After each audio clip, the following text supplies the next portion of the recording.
Thank you, Madam Chair, for being here and for your service. Thank you. Madam Chair, in April, the Fed finally released the results of the 2015 resolution plans of 8 systemically important domestic banking institutions, and 5 of the nation's largest banks failed that exercise, including J.P. Morgan Chase and Bank of America.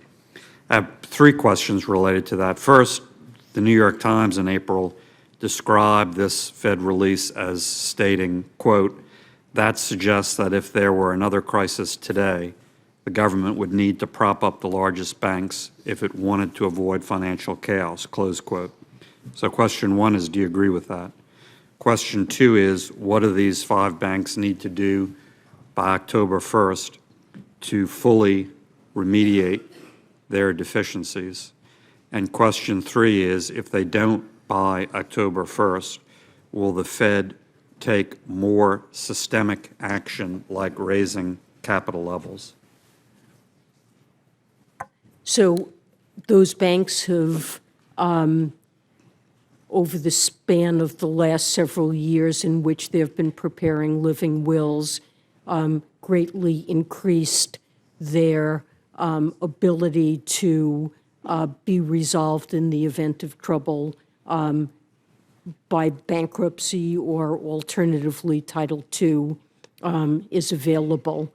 I couldn't guarantee at this point, it depends just what the circumstances are in which a bank fails, that bankruptcy would work at this point as a means to resolve one of these firms. We have identified for 5 of the firms deficiencies. We've been extremely careful in spelling out in detail what those deficiencies are that we want to see remedied by October 1st.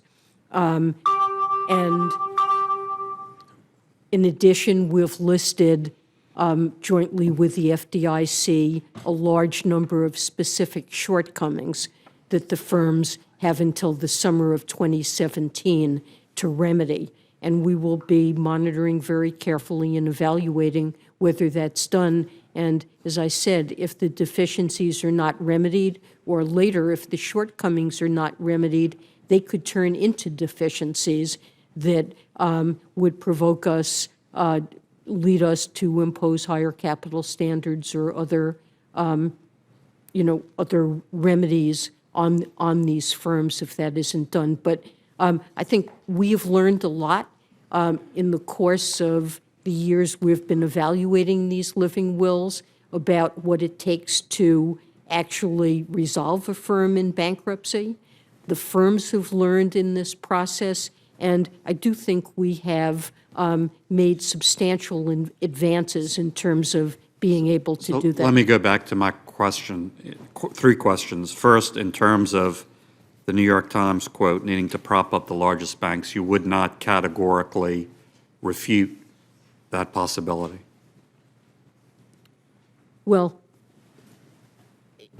I would not say at this point that all of them are prepared for resolution under bankruptcy.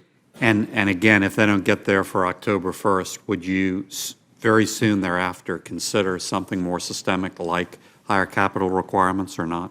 Yes. Okay.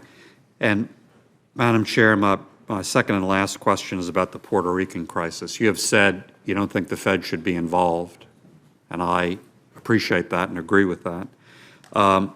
However, my concern is the Fed has authority to be involved.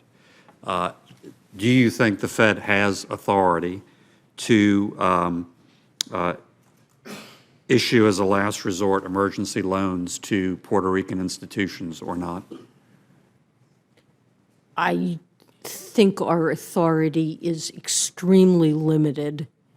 It wouldn't be appropriate for us to give loans to Puerto Rico.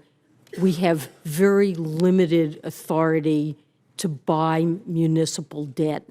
And the authority we have, if we were to buy eligible debt, I don't think it would be helpful to Puerto Rico, and beyond that, we have no ability to make emergency loans.